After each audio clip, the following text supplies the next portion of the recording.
예, 안녕하세요. 선생님들과 오늘 함께 나눌 하나님의 말씀의 제목은 성령의 열매, 이제 9번째 시간이네요. 오늘은 이제 화평이라고 이야기하고 있는 피스인데요. 결국 이제 평화입니다. 평화. 예, 이 영역에 대해서 한번 또 성경을 공부해 보도록 하겠습니다. 다 같이 갈라디아서 5장 22절, 23절 계속 읽으면서 우리 암송하기를 원하는데요. 여러 주차에 계속 읽고 있습니다. 한번 읽어봅시다. 그러나 성령의 열매는 사랑과 기쁨과 화평과 오래 참음과 부드러움과 선함과 믿음과 온유와 절제니 이 같은 것을 대적할 법이 없느니라. 예, 이게 이제 구절상 이제 믿음까지가 가고 23절에서 이제 온유와 절제로 떨어지긴 하는데요. 그 세 개씩 외우시면 편해요. 그러니까 성령의 열매는 사랑과 기쁨과 화평과, 그죠? 그 다음에 오래 참음과 부드러움과 선함과, 그 다음에 믿음과 온유와 절제. 이렇게 세 개씩 생각하시면 훨씬 더 편할 겁니다. 자, 그래서 이제 오늘은 세 번째로 이제 화평에 대해서 보게 되는데, 먼저 이 단어에 대해서 우리가 좀 공부를 해야죠. 항상 우리가 성경을 바로 이해하기 위해서는요, 단어 공부가 제일 중요합니다. 단어. 예. 하나님의 영감이 단어에 있고, 단어, word라고 하는 이 말이라고 하는 단어라고 하는 이거 자체가 하나님이시기 때문에 우리는 이 고유 영감으로 주신 이 단어의 귀를 기울여야만 해요. 자, 그래서 이제 peace라고 하는 단어인데요. 이게 이제 평화라고 일반적으로 가장 많이 쓰여지는 단어입니다. 평화. 그렇죠? 근데 이 평화의 그 숨은 뜻은 뭐냐면 굉장히 이렇게 조용한 상태가 되어져 있는 아주 그런 평온한 상태, 예? 그런 상태입니다. 조용하게 이렇게 쉴 수 있는 것. 그러니까 이제 이런 게 평화인데 평화의 성질은 사실 하나예요. 이것은 하나님에게서 나오는 속성입니다. 우리 인간에게서는 사실 나올 수 없는 속성이에요. 오직 하나님에게서 나오는 속성이다라고 말씀드릴 수 있고, 그렇기 때문에 이것이 하나님에게서 나오는 거기 때문에 성령의 열매일 수밖에 없는 거예요. 예, 우리가 스스로 맺는 육신이 훈련해가지고 되어지는 결과물이 아니라는 이야기입니다. 자, 그래서 이제 뭐 영어 성경에서 peace라는 말도 있고요. 그 다음에 이제 뭐 형용사적으로 해서 peaceable도 있고, 그 다음에 이제 peaceably 이렇게 이제 표현하고 있는 다 모든 단어를 합쳐서 이제 영어 성경에서는 399구절에서 등장하는 굉장히 많이 등장하는 영역입니다. 자, 그런데 이제 문제는 뭐냐면 이 개역 성경도 마찬가지고 거기서 사실 이렇게 그냥 생각 없이 따왔기 때문에 이렇게 됐는데 이 흠정역 성경에서도요, 이게요, 굉장히 많은 단어로 5개의 단어로 이렇게 나눠져 있어요. 똑같은 단어가. 예? 평화라고 한 게 28구절, 화평이라고 얘기한 게 182구절, 화목이라고 한 게 6구절, 평강이라고 한 게 58구절, 평안이라고 한 게 97구절. 이런 식으로 같은 피스라는 개념을 어떤 땐 평화, 어떤 땐 화평, 어떤 땐 화목, 어떤 땐 평강, 어떤 땐 평안 이렇게 쓰니까 어때요? 이게 꼭 다 다른 것처럼 여겨진다는 거죠. 예. 그래서 항상 저는 이 번역에 있어서 굉장히 단순하게 하나의 개념으로 일단은 통일시켜서 하고 그 부수적인 의미나 뭐 뉘앙스나 전후 문맥에서의 느낌들은 읽는 자가, 독자들이 그냥 알아서 생각하면 되거든요. 그 구절. 그런데 이거를 다 임의로 나눠 놓으면 뭐 어떤 땐 평화가 되고 화평이 되고 화목이 되고, 그런데 사실 이게 한글을 이렇게 달리 쓰게 되면 이 약간의 그런 뉘앙스 차이 때문에 실제로 다른 개념이 된다는 거죠. 이해가 되십니까? 보세요. 그러니까 뭐 여성자매와 저는 지금 참 평안합니다. 이것과 우리는 참 둘이 화평합니다. 이게 어떻게 되세요? 다르게 느껴지죠. 각자가 이건 평안한 거고 방금 화평하다고 하면 둘이 사이가 좋구나 이렇게 받아들여진다는 얘기죠. 그렇죠? 그래서 이게 다 다른 뉘앙스로 갈 수밖에 없기 때문에 그냥 우리는 영어 성경을 기준으로 해서 peace 하면 평화로운 상태, 예, 그것으로 그냥 이해를 하시면 된다라는 말입니다. 그래서 이제 먼저 사전적으로 조금 말씀을 드리고요. 자, 그럼 이제 평화는 어디에서 이제 기인합니까? 우리가 이제 평화의 주인 대신 주님을 생각해 볼 수가 있는데요. 먼저 이사야서 9장 6절, 7절 말씀입니다. 여기에 이제 하나님에 대해서 뭐라고 하나님께서 그 자신 아들을 뭐라고 표현하십니까? 한 아이가 우리에게 태어났고 한 아들을 우리에게 주셨는데 바로 예수 그리스도죠. 그의 어깨에는 정권이 놓이고 그의 이름은 놀라우시니 조언자, 강하신 하나님, 영존하는 아버지, 그리고 뭐요? 평화의 통치자라고 할 것이기 때문이라. 이렇게 표현하고 있습니다. The Prince of Peace. 평화의 통치자.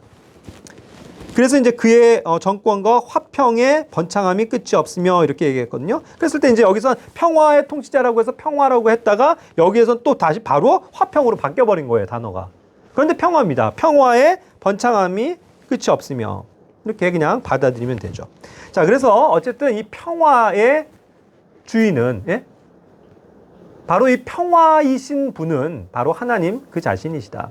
그래서 그 평화의 통치자로서 이제 또 이 땅에 오신 예수님을 우리가 여기에서 이제 배우게 되는 것이죠. 전적으로 그렇기 때문에 이 평화는요, 누가 가져다 주시는 거냐 하면 이건 하나님의 속성이요, 하나님 자신의 어떠함을 우리 인간에게 나타내 보이시기 때문에 평화를 주시는 분은 바로 하나님이시라는 겁니다.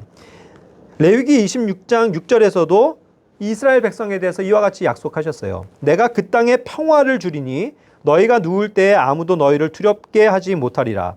내가 악한 짐승들을 그 땅에서 제거할 것이요 또 칼이 너희 땅에 두루 다니지 못하리라. 그 이스라엘 땅에 평화를 약속하시는 그러한 구절입니다. Peace. 하나님께서 그 땅에 평화를 가져다 주실 때 그 땅에 평화할 수 있는 거예요. 이 세상에 어떠한 통치자들이나 정치가들이나 뭐 군인들이나 사람들이 힘을 합쳐서 뭐 하더라도 이 땅에, 이 지구상에 온전한 평화를 가져다 줄 수는 없습니다. 하지만 하나님께서는 평화의 하나님이시기 때문에, 평화의 주인이시기 때문에 그분께서 평화를 주시면 이 땅에도 평화가 있는 거예요. 그러니까 전적으로 이 평화는 하나님께 달려있는 것이라는 것을 우리는 알아야만 합니다. 이 관점이 굉장히 중요한 거예요. 세상의 평화는 누가 가져다 준다? 하나님이 가져다 준다. 그게 아니면요, 이제 이게 인간들은 뭘 해요? 평화는 우리 인간들이 스스로 만들어가는 거야. 이렇게 되는 거죠. 그래서 전쟁을 없애고 이 땅에 평화를 가져와서 우리가 모두가 다 평화롭게 잘 살자, 이 생각을 하는 거죠. 그게 바벨의 생각인 거예요. 바벨타운 사람들의 세운 사람들의 그러한 인본주의적인 생각입니다. 그들이 하나가 되고 연합하고 얼마든지 화평을 잘 이루어 갈 것 같죠? 전만의 말씀입니다. 인간들은 평화를 가져다 줄 수가 없어요. 그게 속성입니다. 평화는 인간의 속성이 아니고 하나님의 속성이기 때문이죠. 자, 그래서 이제 이 땅에 평화를 가져오시는 그 분에 대해서 이와 같이 구체적으로 이사야에서의 예언한 그 예수님이 이제 오셔서 평화를 가져다 주시는 건데, 누가복음 19장 38절에서는 이와 같이 말씀합니다. 이르되 찬송하리로다 주의 이름으로 오시는 왕이요 하늘에는 평화요 가장 높은 곳에는 영광이로다 하매. 자, 원래 이 평화는요 하나님의 속성이기 때문에 이 평화는 어디에 있어요? 하나님이 계신 하늘에만 있는 거예요. 평화는. 평화라는 속성은 그냥 하늘에만 원래 있는 겁니다. 그렇죠? 그런데 이 하늘에 있는 평화를 이제 가지고 오신 평화의 통치자로서 이 땅에 오시는 예수님, 그분이 이제 그 하나님의 평화, 하늘에 있는 평화를 가지고 오시는 거거든요. 그러니까 누가복음 2장 14절에서는 이와 같이 또 표현하는 거예요. 가장 높은 곳에는 하나님께 영광이요 땅에서는 평화와 사람들을 향한 선하신 뜻이로다. 자, 하늘에 있는 평화가 이제 땅에서도 이루어지는 거죠. On earth, peace. 그죠? 평화가 이제 땅 위에서도, 땅에서도 볼 수가 있게 되는 겁니다. 누구에 의해서요? 바로 그 평화의 통치자이신 예수 그리스도를 통해서 이 땅에 평화가 온다는 사실이죠. 그러니까 우리는 이 사실을 기억해야만 해요. 평화는 오직 예수 그리스도께서, 주님께서 가져오시는 것이고 그것이 바로 하나님의 속성이다. 자, 그러니까 이제 이 땅에 이제 우리가 접하게 되는 이 평화를 이제 우리는 이제 하나하나씩 배워야 되는데, 이 평화의 개념 안에는요, 그렇기 때문에 원수와 평화하는 어떠한 구체적인 방법이 제시되고 있습니다. 이게 놀라운 거예요. 이게. 자, 로마서 5장 10절 말씀은 다음과 같습니다. 이는 우리가 원수였을 때에 하나님의 아들의 죽음으로 말미암아 하나님과 화해하게 되었을진데 화해하게 된 자로서 더욱더 그분의 생명으로 말미암아 구원을 받을 것이기 때문이라. 자, 여기에서 이 상황을 잘 이해를 하셔야 됩니다. 자, 우리가 원래 하나님과 원수였다고요. 성경은 그렇게 얘기하고 있는 겁니다. 자, 평화라는 건요, 원수가 있는 상태가 평화로운 거예요? 아니죠. 원수가 있다는 건 서로 으르렁대고 대적하고 싸울 준비가 되어져 있는, 예? 이건 평화한 관계가 아니거든요. 그러니까 원수가 있어서는 안 돼요, 평화는. 오직 친구만 있어야죠. 그렇죠? 그런데 원수가 있단 말이에요. 하나님과 우리가 사실 원수였다는 거죠. 그렇죠? 그런데 하나님의 아들 예수 그리스도의 뭘로요? 죽음으로 말미암아. 그 죽음으로 말미암아 되어진 일이 뭐라고요? 우리가 하나님과 화해하게 되었다. 그 표현이에요. 화해하게 됐다. 그래서 이것이 바로 그 하나님과 화해하게 된 것이 그분의 생명으로 말미암아 구원을 받은 것이다라고 성경은 증거하고 있다는 사실이죠. 이제 구체적으로 어떠한 평화라는 개념이 이 구원과도 연관되어지는 거예요. 하나님과 우리가 원수입니다. 그런데 하나님의 아들 예수 그리스도께서 우리를 대신해서 우리를 용서해 주시면서 죽어주신 거죠. 그래서 그 용서의 대가로 피를 흘려주신 거죠. 그래서 그걸 믿고 받아들인 자는 어떻게 되는 거예요? 하나님과 원수되었던 관계가 풀어지고 하나님의 자녀가 되는 거죠. 그게 구원이죠. 그래서 하나님이 제시하신 화해, 이게 너무나도 중요한 거예요. 이게 우리에게 실제로 평화이신 하나님을 만날 수 있게 한 구체적인 하나님의 제시의 방법이기 때문이죠. 화해입니다. 그래서 이제 피스라고 불리지 않지만 화해라는 개념이 굉장히 중요한 거예요. 자, 보세요. 저 형제와 제가 사실 뭔가 싸워가지고 원수같이 지내고 있습니다. 그러다가 뭔가 뉘우치고 악수를 해서 내가 잘못했어. 형제님 제가 잘못했습니다 하고 악수를 하고 안아주고 서로 이렇게 관계가 회복됐습니다. 그걸 뭐라 그래요? 화해했다고 표현하죠. reconcile, 화해입니다. 화해하는 거예요. 조화를 다시 이루는 겁니다. 그렇죠? 화합하는 거예요. 그렇게 됨으로써 서로 형제의 관계가 다시 회복이 되고 어떤 거예요? 이제 더 이상 원수 관계가 아니고 다시 친구와 같은 존재가 되는 거죠. 그럼으로써 뭐가 와요? 평화가 오는 거예요. 그렇죠? 그게 화해의 개념이라는 겁니다. 그래서 이 reconcile이라는 화해한다라는 단어가 성경에 또 많이 등장을 하고 있는데 이것이 먼저 하나님께서 우리에게 화해해 주셨다는 뜻인데 이것 또한 일방적인 하나님의 방법이죠. 그렇죠? 자, 그래서 이 단어가 reconcile이라고 그래갖고 나눠진다고 하는데 어원상 이게 re는 항상 다시잖아요. 다시 화해시킨다. 왜 다시 화해시키시는 거예요, 하나님이? 원래의 관계로 회복시키신다는 개념이죠. 그럼 원래부터 하나님과 화해했었던, 평화했었던 사람이 누가 있어요? 이 지구상에. 원래. 그렇죠. 아담이었습니다. 아담은 원래 하나님과 합평한 하나님의 속성을 가진 분신이에요. 그렇죠? 하나님의 아들로서 아무 거리낌이 없이 그가 에덴에서 항상 하나님을 만나고 교제하고 평화했었던 그런 사람이라고요. 근데 그가 그만 사탄의 게임에 빠져서, 그죠? 죄를 짓게 되잖아요. 그럼으로써 그 관계가 깨어진 거죠. 그러므로 그때부터 뭐가 된 거예요? 하나님과 인간 사이엔 원수가 된 거라고요. 그렇죠? 그 관계예요. 근데 그 관계를 다시 예수 그리스도께서 회복시키신다. 화해시키신다. 그게 평화의 개념입니다. 다른 게 아니에요. 이 세상 사람들은 잘못 알고 있어요. 평화가 뭔지에 대해서. 그저 그냥 안 싸우고 뭐 서로 돕고 살면 그게 평화라고 생각을 하는데 천만의 말씀입니다. 그거가 진정 평화가 아니고요. 이 관계의 온전한 회복이 하나님과 우리 인간의 관계의 회복이 평화인 거예요. 자, 그렇기 때문에 이러한 것과 더불어서 에베소서 2장 15절 말씀, 16절, 17절까지의 말씀인데요. 봅시다. 원수되게 하는 것, 즉 규례들에 수록된 명령들의 율법을 자기 육체로 없애셨으니 이것은 이 둘을 자기 안에서 하나의 새 사람으로 만들므로써 화평을 이루려 하시며 또 십자가로 그 원수되게 하는 것을 죽이사 친히 십자가로 이 둘을 한 몸으로 하나님과 화해하게 하려 하심이라. 또 그분께서 오셔서 멀리 떨어져 있던 너희에게와 가까이 있던 그들에게 화평을 선포하셨느니라. 자, 여기서 역시 화평, 평화, peace, 그리고 화해라는 reconcile이라는 단어가 나옵니다. 우리가 하나님과 원수되었던 것들이 풀어지니까 이제 어떻게 되는 거예요? 여기에 있는 두 사람, 유대인과 이방인들이 또한 어떻게 되는 거예요? 화해가 되는 거예요. 평화가 오는 거예요. 하나가 되는 겁니다. 화합하는 거예요. 그렇죠?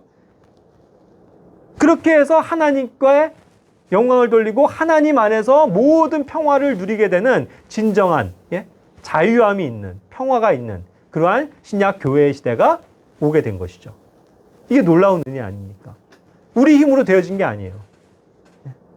그러한 방법으로 하나님께서는 우리를 구원하셨을 뿐만 아니라 모든 것을 주 안에서 하나가 되게 평화롭게 하셨습니다. 그러니 이것이 전적인 하나님의 은혜가 아니면 무엇입니까?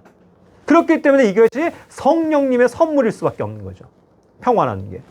성령님의 속성이요, 성령님의 열매일 수밖에 없는 이유가 여기 있는 거예요. 우리가 뭘 해서 평화가 얻어지는 것이 아니라 그냥 하나님께서 주셨기 때문에, 그의 아들을 통해서 그 평화를 가져다 주셨기 때문에 성령님께서 그것을 우리 안에 있게 하심으로써 평화가 있을 뿐이라는 거죠. 그래서 우리가 하나님과 지금 평화를 누리고 있고 이 형제 자매들과 성도들과 함께 지체들과 평화를 누리고 있다는 사실입니다.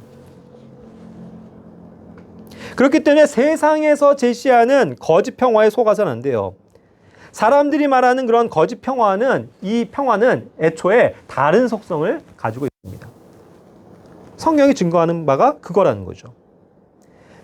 다시 한번 정리합니다. 굉장히 중요한 원리인데, 피스, 평화의 성경적인 정의는 그래서 무엇이냐? 로마서 5장 1절 말씀. 다 같이 한번 읽어볼까요? 그러므로 우리가 믿음으로 의롭게 되어 우리 주 예수 그리스도를 통해 하나님과의 화평을 누리는도다. 예, 이것이 진정한 성경에서 말하는 평화, 피스의 정의예요. 성경이 제시하시는 바입니다. 우리가 어떻게 됐다고요? 믿음으로 이렇게 돼서, 그죠? 그 믿음 또한 누구의 믿음이에요? By faith라고 하는 게, 이 믿음이 어디서 옵니까? 나 자신에게서 오는 게 아니죠. 예수 그리스도께서 그것을 창시하셨죠. 이 땅에 가지고 오셨죠. 순종하심으로써 얻어진 것이 믿음이에요. 그분의 믿음을 통해서, 그분의 믿음을 받아들임으로 말미암아 우리가 거저 의롭게 되었다. 그렇죠? 그렇게 돼서 결과적으로 어떻게 된 거예요? 우리가 우리 주 예수 그리스도를 통해서 이제 하나님과 평화를 누린다. 하나님과의 평화. 예? 원래 하나님의 속성인 그 평화를 인간이 다시 맛보고 회복하게 하신 것.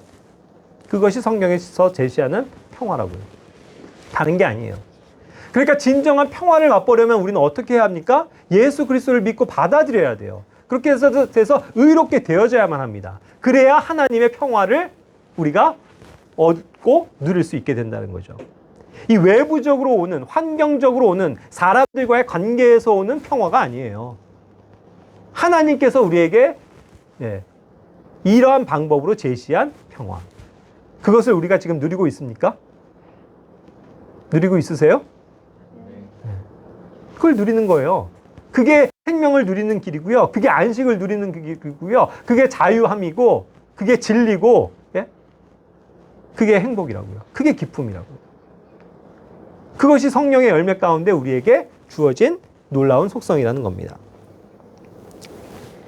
자, 그래서 이제 주님이 주시는 평화, 이것은 성령님이 또한 주시는 평화다. 성령의 열매로서 그 얘기죠. 자, 요한복음 14장 27절인데요. 여기에 보시면 내가 너에게 평안을 남기노니 곧 나의 평안을 너희에게 주노라. 세상이 주는 것과 달리 내가 너희에게 주노니 너희는 마음에 근심하지도 말고 두려워하지도 말라. 이와 같이 말씀입니다. 자, 여기서는 또 평안이라고 그랬어요. 그러니까 이제 이게 항상 번역자가 알아서 이거를 자기가 바꿔주는 건데 그럴 수고를 할 필요가 없다라는 거예요. 그냥 평화입니다. 왜? 여전히 똑같은 속성이라는 거예요. 이 평화는, 피스는 하나님의 속성이에요. 그거를 이제 우리에게 주신다는 거죠. 그 평화를 우리에게 주시는 거예요. 곧 뭡니까? 나의 평화라고 그랬어요. 나의 평화. 예수님이 가지신 그 평화. 예? 그걸 우리에게 주시겠다는 거죠. 주신다는 거죠. 그래서 이것은 세상이 주는 것과 다르다. 자, 세상이 주는 평화와 다르니까 하나님의 속성이요, 하나님이 주시는 평화다 보니까 이 평화는 어떤 거예요? 후반에 나온 것처럼 우리 마음에 근심도 두려움도 없게 만드는 그런 평화라는 거예요. 우리가 무엇인가에 근심하고 있습니까? 무엇인가에 항상 두려워하고 계세요? 그렇다면 하나님의 평화를 제대로 누리는 게 아니에요. 하나님의 평화가 작용하고 하나님의 평화가 내 안에 성령의 그 열매가 평화로서 맺히게 된다면 우리는 두려워할 게 아무것도 없다는 겁니다. 근심할 게 아무것도 없다는 거예요, 여러분. 그게 평화예요, 그게.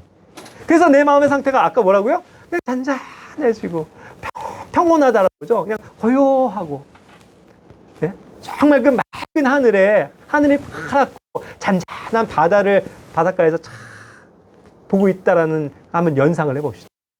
얼마나 마음이 푸근하고, 네? 고요하고 얼마나 행복해요. 그러한 잔잔한 상태. 그러니까 내 마음에 근심이 있을 필요가 없어요. 두려움이 있을 필요가 없다는 겁니다. 이해가 되세요? 그게 하나님이 주신 평화예요. 자, 그런데 이 앞에 이제 26절 말씀이겠죠? 그 앞에 말씀에 그렇기 때문에 이 평화를 주시면서 또 하나의 것을 약속하시는 건데 그게 뭡니까? 26절에 위로자 곧 아버지께서 내 이름으로 보내실 성령님 그분께서 너희에게 모든 것을 가르치시고 내가 너희에게 무엇을 말하였든지 너희가 모든 것을 기억하게 하시리다. 이와 같이 약속으로 성령님을 주시는 장면이 나오는 거예요. 이제 예수님은 곧 떠나가세요. 육신으로 오신 예수님은 떠나가시는데 우리에게 뭐를 남겨주고 가신다고요? 성령님을 주고 가신다. 성령님을 통해서 이제 우리를 위로해 주시고 우리를 강하게 해주시고 또 우리를 가르쳐 주시고 우리를 인도해 주시고 우리의 모든 것을 기억하게 하실 분, 그 성령님을 우리에게 주신다는 거죠. 그러면서 평화를 주겠다라고 말씀하셨어요. 그래서 아까도 얘기한 것처럼 갈라디아서 말씀처럼 평화는 누구의 속성이에요? 또한 성령님의 속성인 거예요. 성령님이 가져다 주시는 열매라는 겁니다. 그 평화를 우리가 성령 안에서 이제 맛보고 있는 거예요. 그렇죠? 예수님을 통해서 우리 안에 성령이 내주하십니다. 그러므로서 그 성령님이 가지신 평화가 이제 열매를 맺는 거예요. 그렇죠? 다른 그 여러 가지 속성들과 함께. 그러니까 우리의 삶이 그리스도인들은 바뀌는 거죠. 변화되는 거죠. 두려워하지 않아요, 이 사람들은. 근심을 안 해요, 이 사람들은.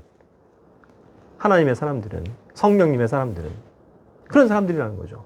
그러니까 이게 참 보십시오. 성령의 열매를 우리가 공부하지만 이게 그냥 단순히 그냥 하나하나의 뭐 속성을 공부하는 정도가 아니고요.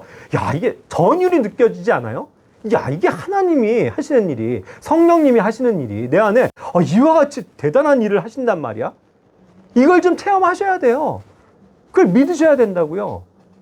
그리고 삶이 정말 놀랍게 바뀌는 거죠. 하나하나 사랑이 채워지고 막 기쁘고 막 내 안에 평화가 넘쳐서 나에게 전혀 뭐 근심이나 막 걱정, 두려움 이런 거 다 사라지고 그러한 상태, 편한 상태. 네? 모든 것을 품을 수 있을 것 같은 그런 평온한 상태. 그걸 성령님께서 약속하신다는 거죠. 얼마나 놀랍습니까? 자, 그렇기 때문에 이 평화는요, 평화로운 상태에 대해서 실질적인 어떠한 그 예를 한번 봅시다. 마가복음 4장에 어떠한 내용이 나오죠? 마태복음에도 나오긴 하지만.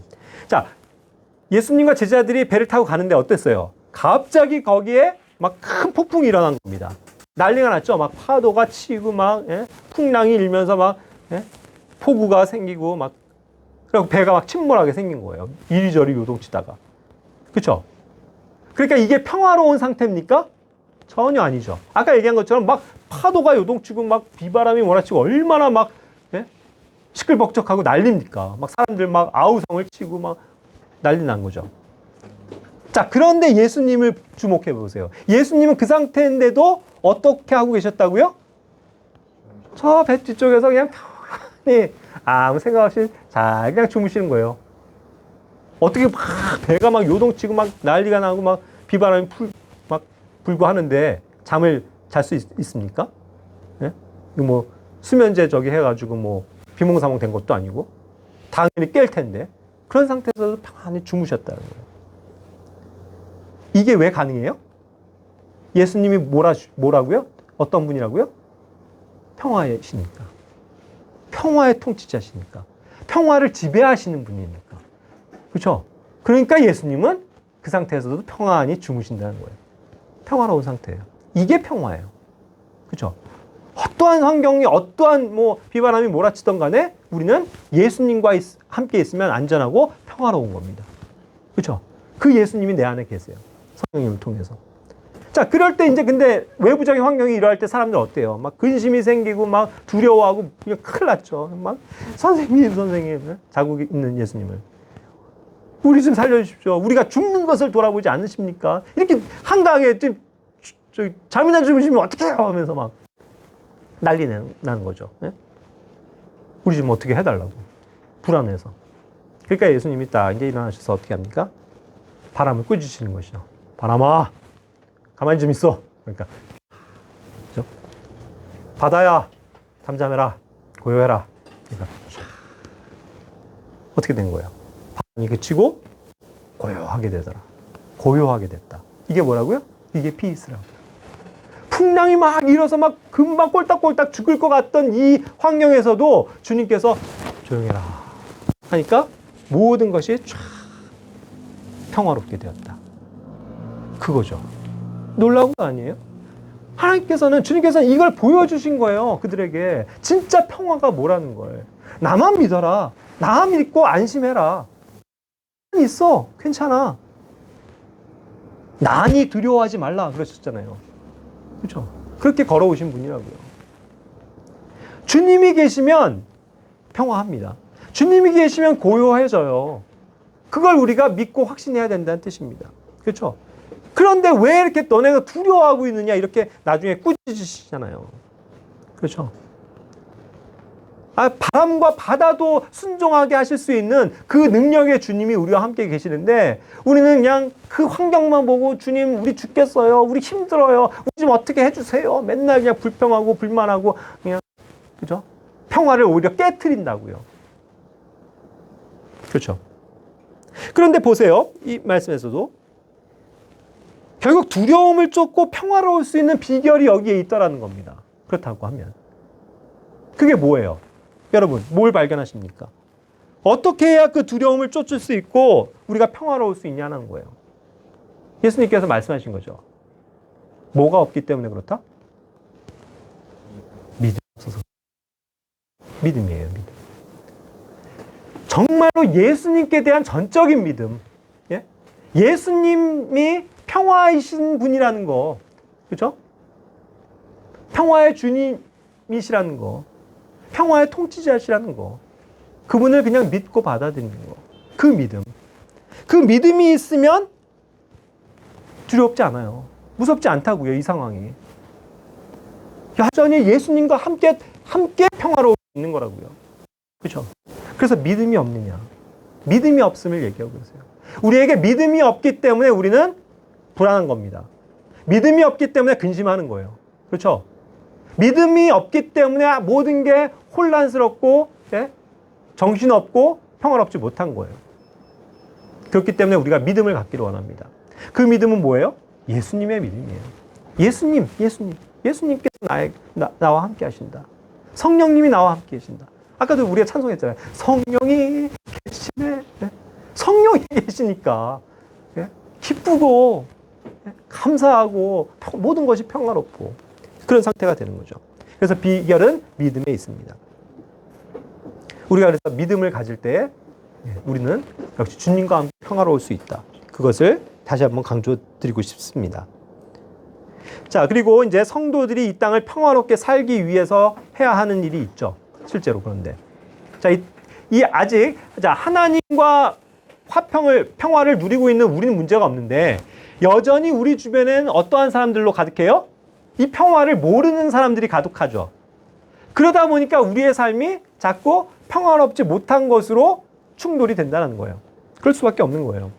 이 땅이 주님이 다스리시는 그 지상의 낙원이 이루어진 게 아니기 때문에. 그러니까 우리가 이 땅을 평화롭게 살기 위해서 해야 될 일이 있는데 그것이 디모데전서 1절, 2절 제시하는 바와 같이 우리가 기도해야 되는 거예요. 기도. 모든 영역에 있어서 모든 사람들을 위해서 간구와 기도와 중보와 감사를 드려야 된다는 것입니다. 왜요? 그 기도를 통해서 우리가 하나님을 따르고 정직한 가운데 조용하고 평화로운 삶을 살기 위해서라는 거죠. 평화로운 삶을 유지하기 위해서 우리의 기도가 필요한 겁니다. 우리의 중보가 필요한 거예요. 이 땅을 전혀 평화롭지 못하게 하는 그 사람들, 어리석은 사람들을 위해서조차도 기도해 줘야 되는 거예요. 그래서 이 땅에 지금 어리석은 정치를 하고 있는 이 정치가들, 위정자들, 대통령, 예? 국회의원, 장관들 할 것 없이 이런 사람들을 위해서 기도해 줘야 되는 겁니다.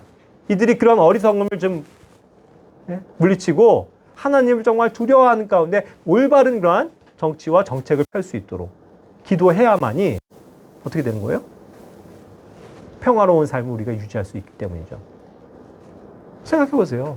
이 땅에 잘못 뭔가 활가닥 바뀌어갖고 이 남한도 그런 좌파에 의해서 우리가 사회주의로 공산주의로 돌아간다고 해봅시다. 북한처럼.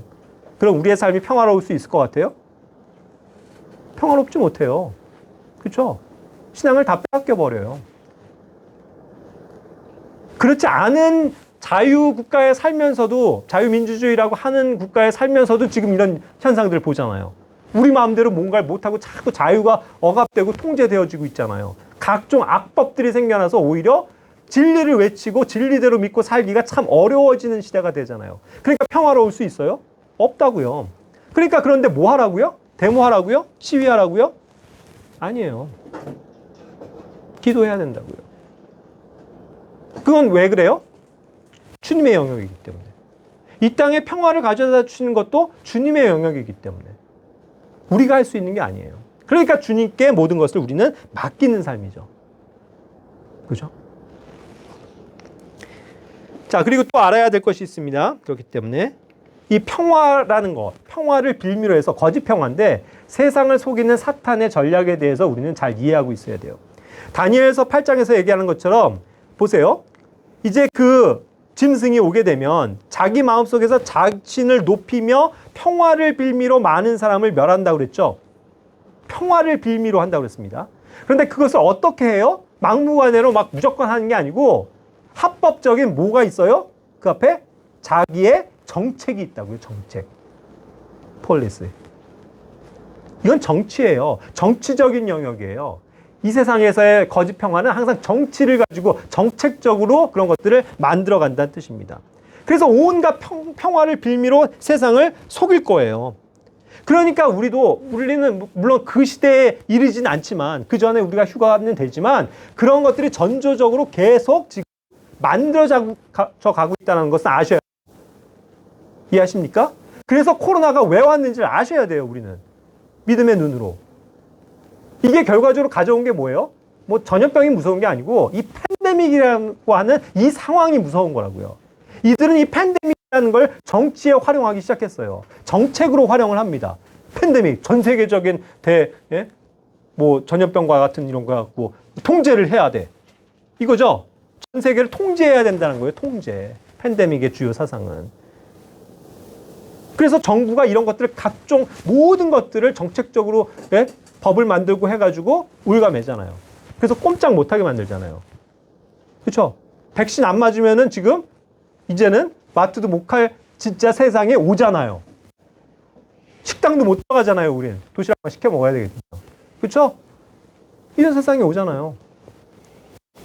이게 사탄이 노리는 거예요. 이게 근데 왜 그래요? 뭔가 사람들 불안하게 하는 것에서 출발해요. 평화로운 상태에서는 이게 돼요? 아니에요.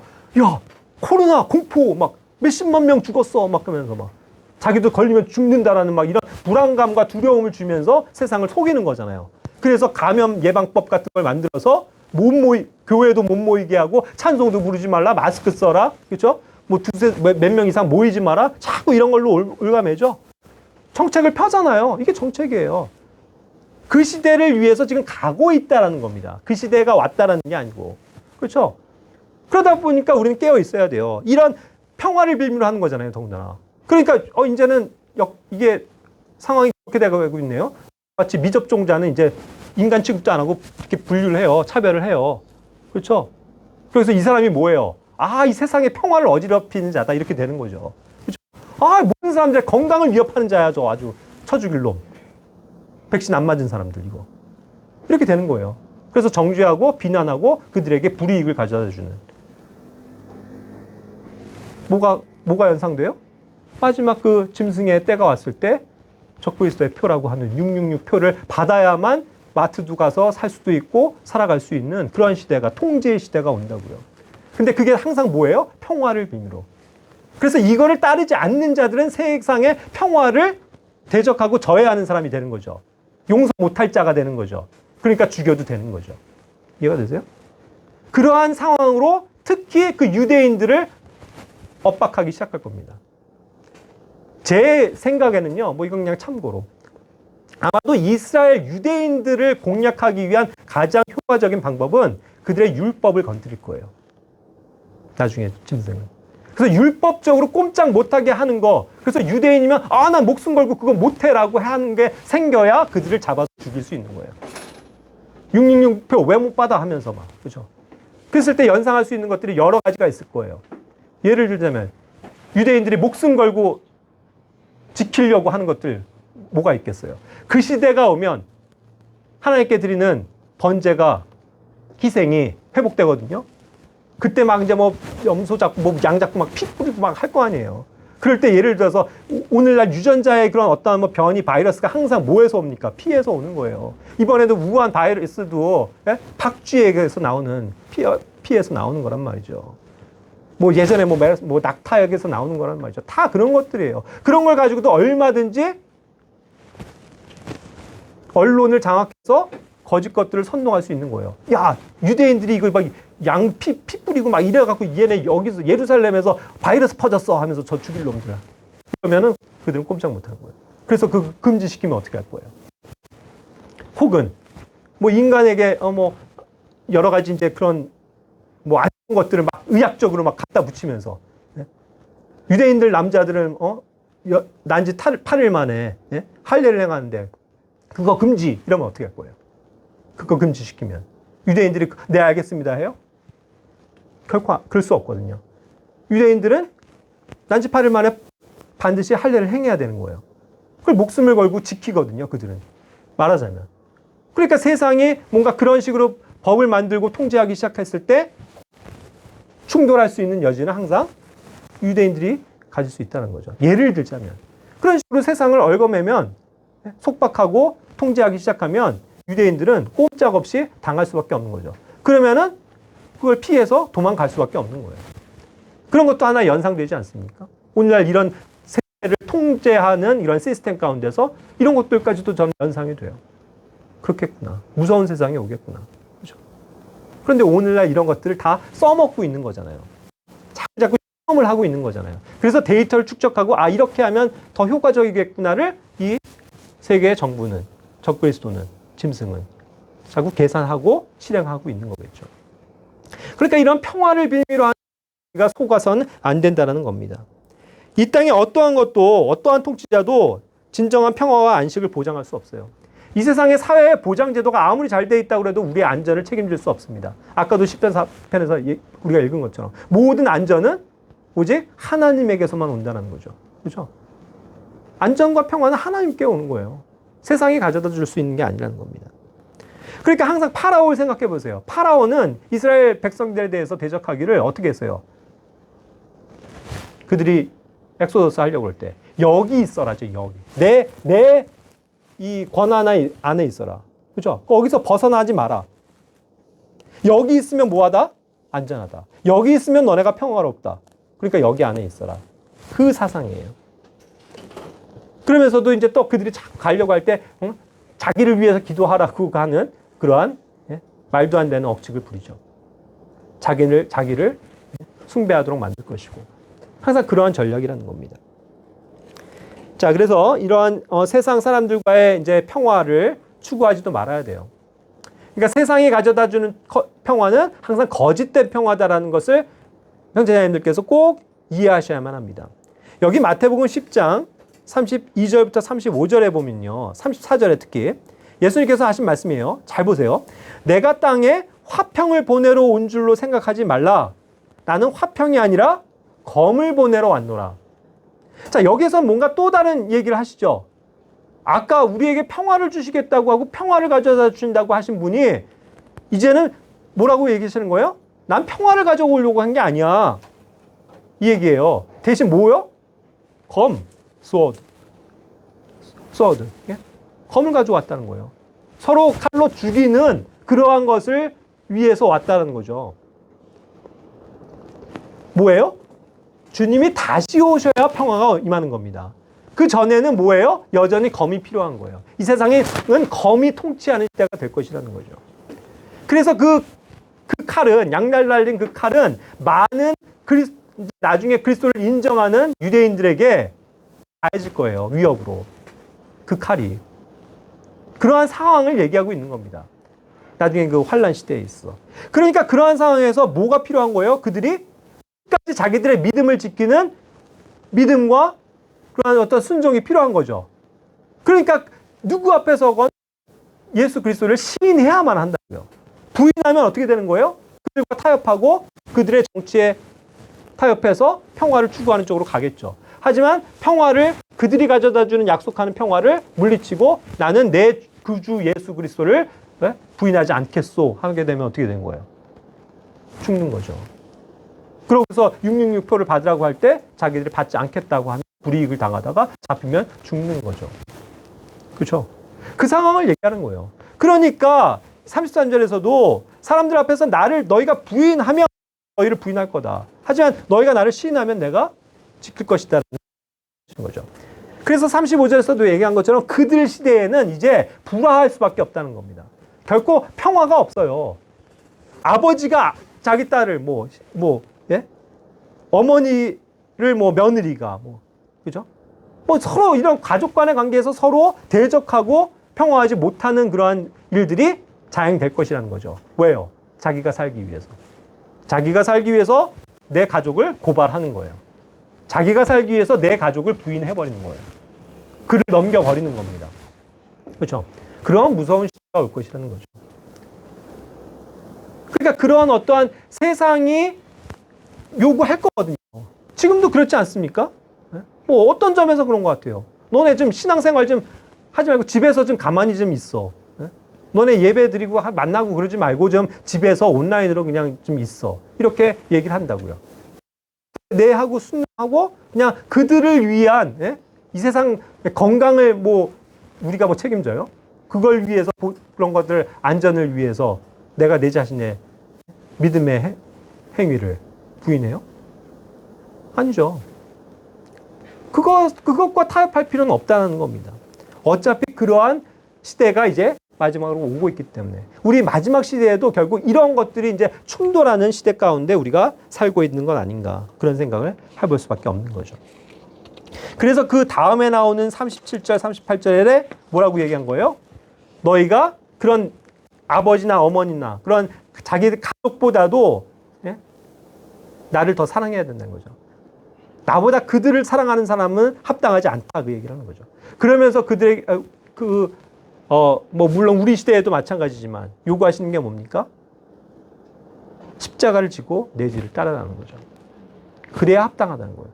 십자가 없이는 평화를 맛보지 못해요. 평화는 항상 우리의 모든 죄를 용서하시고 하나님과 화해케 하신 그 십자가의 능력이 있다는 거죠. 그 앞으로 나와서 그것만을 시인하고 그것만을 인정하며 우리가 살아가야지 세상이 주는 뭔가 위협과 타협을 가지고 알겠습니다. 순응하면서 그렇게 사는 것이 아니라는 거죠. 그렇게 하나님을 사랑하는 것보다 이 세상의 어떤 눈치나 보고 세상을 사랑하는 것이 된다면 그것은 합당하지가 않은 것이라는 거죠. 우리가 그런 식으로도 분명히 생각해 볼 수 있는 건 아닙니까? 자, 그래서 마지막으로 일반적인 삶의 원리에 있어서의 이제 평화를 말씀드리고 마칠게요. 로마서 14장 19절 말씀엔 이와 같이 말씀합니다. 그러므로 우리가 화평을 이루는 일들과 서로를 세워주는 데 필요한 일들을 따를지니라. 우리가, 이건 이제 성도들이에요.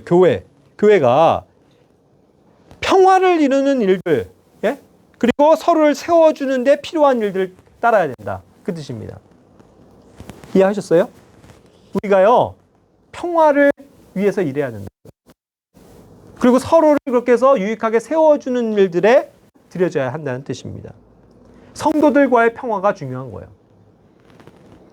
이것이 교회 안에서 되어지는 일입니다.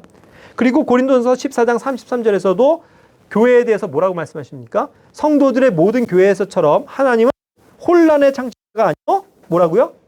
평화의 창시자. 평화의 창시자. 그렇죠?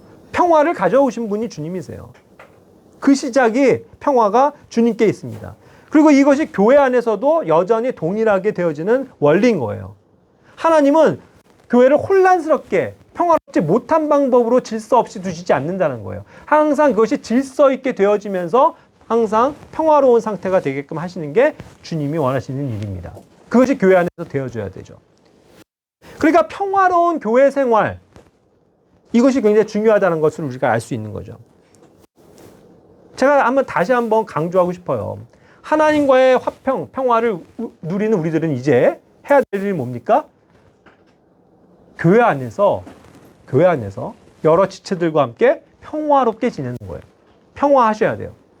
주님의 평화가 있는 사람들은 그 평화가 주님과의 관계뿐만 아니라 주님이 맺어주신 나의 옆에 있는 형제 자매들과도 동일한 수평적인 관계라는 것을 이해하셔야 합니다. 그래서 우리는 항상 평화로워야 하는 거예요. 여기에 반목이 있거나 질투가 있거나 시기가 있거나 싸움이 있거나 분쟁이 있거나 불일치함이 있어서는 안 된다는 뜻입니다. 그건 혼란스러운 거예요. 그래서 항상 교회 안에는 이와 같이 질서 있게 평화로운 방법대로 살아가는 것. 이것이 중요한 일이다. 자, 이것은 여러 가지 각도로 생각해 볼 수 있습니다. 여러분, 잘 생각해 보세요. 여러분들이 이런 교회 안에 있을 때에 평화롭지 못한 사람이 있습니까? 불편한 사람들이 있으세요? 이 사람이랑은 뭔가 말 섞기가 싫어. 난 이 사람은 정말 뭔가 안 맞아. 난 저 사람이랑은 거리를 두겠어. 그런 사람이 있냐고요. 그래서 항상 자기랑 친한 사람만 친하고 자기랑 뭔가 좀 안 맞는 사람이랑은 안녕하세요 그냥 건성으로 인사만 하고 지나가고. 그럼 안 된다는 거예요. 그건 평화가 아니에요. 하나님께서 주신 평화는 그리스도를 중심으로 해서 성령님의 같은 마인드 가운데서 서로가 평화한 겁니다. 여기엔 차별이 있으면 안 돼요. 근데 이상하게도 교회 생활 하다 보면 그렇게 뭔가 차별이 생겨요.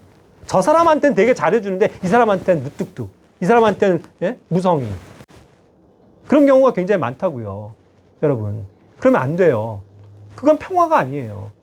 모든 평화는요, 질서 가운데서 모두에게 동일한, 하나님 안에서 하나가 된 안에서 되어지는 놀라운 평화라고요.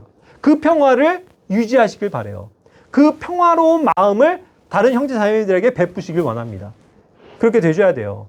그렇게 해서 교회 안에 불화를 일으키는 사람이 되면 안 돼요. 얼마나 교회 생활하면서 그런 일들이 많은지 몰라요. 비일비재해요. 그래서 상처받고 떠나는 일도 얼마나 많은데요. 그리고 누군가에게 상처 주고 실족시키고. 우리는 그런 일은 없지만 제가 다시 한번 그런 걸 강조하기 위해서 말씀드려요. 심지어 교회 안에서 안녕하세요 하고 인사했는데 인사도 안 받고 지나가는 사람들도 있어요. 그럼 어떻게 돼요? 상처를 받고 실족하죠. 저 사람이 왜 나한테 저러지? 그렇게 되는 거죠. 평화가 깨지죠. 자기는 항상 이렇게 웃으면서 친절을 당하는데 저 사람은 맨날 나한테 그냥 쌍심지를 키고 노려나 보고 있고 그런 경우도 있다라는 거예요, 진짜. 그럼 안 된다고요, 교회가. 주님이 주신 평화, 성령님의 그 열매, 그것이 가득 맺히는 그러한 삶이 되어야 된다는 것을 다시 한번 말씀드리는 겁니다. 그렇죠? 그래서 평화로운 상태가 뭐냐는 거예요. 자, 한번 이렇게 보세요. 저 사람의 얼굴이 지금 성도들이 다 평화로워 보여요? 평화로워 보여야 된다고요. 그냥 인상이나 쓰고 있으면서 뭔가 난 불편해. 난 막 찡그리고 있는 그게 아니라 평화. 이 사람을 보면 정말 평화롭고 그때 저번에 한 거죠. 기쁨이 넘치고 사랑이 충만하고 그게 성령의 열매라고요. 우리가 그렇게 되기를 원합니다. 마지막으로 또 하나 일반적인 삶의 원리 가운데서 그것뿐만 아니라요. 로마서 12장에서 18절에서 뭐라고 가르칩니까? 읽어봅시다. 가능하다면 너희가 할 수 있는 대로 모든 사람과 화평하게 지내라. 이건 모든 사람과 평화해라 이 뜻이에요. 그런데 여긴 전제가 있죠. 할 수 있으면. 그죠? If it be possible. 네? 이게 가능하다면이라는 전제가 있는 거예요. 자, 이거는 그러면 불가능한 일들도 있는 거죠. 내가 아무리 이 사람에게 사랑을 베풀고 평화하려고 해도 나를 원수같이 대하고, 예? 그렇죠? 내가 믿는 거에 대해서 막 못마땅하게 여기면서 나를 괴롭히는 그러한 악질, 예? 사악한 사람들이 내 앞에 있다면 어떻게 돼요? 이게 평화할 수 있어요? 평화할 수 없다고요. 그렇죠? 그러니까 그런 불가항력적인 일은 있을 수 있습니다만 우리가 일반적으로는 뭐 해야 된다고요? 모든 사람과 평화롭게 지내야 된다. 제가 강조하는 거예요.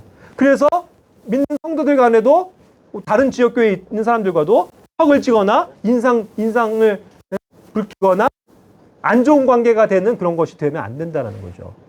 그렇죠? 어떤 뭐 신앙적인 교리적인 면에서의 어떤 뭐 단절 교제가 안 되는 영역도 있을 수는 있습니다만 그럴지라도 어떠한 하나님과의 관계에서 보자면 우린 다 형제거든요. 그러니까 모든 사람과 평화롭게 지내야 되고 또 그러한 마인드를 가지고 이 세상을 살면 내 이웃들, 나에게 악하게 구는 사람들에게 대해서도 나는 평화로울 수 있다는 거예요. 그렇죠? 그러한 방법을 제시하시는 겁니다. 그들이 그 평화를 받아들이지 못하면 어쩔 수는 없지만 우리는 어쨌든 모든 사람들과 할 수 있는 한 평화로운 그러한 삶을 살아야 됩니다.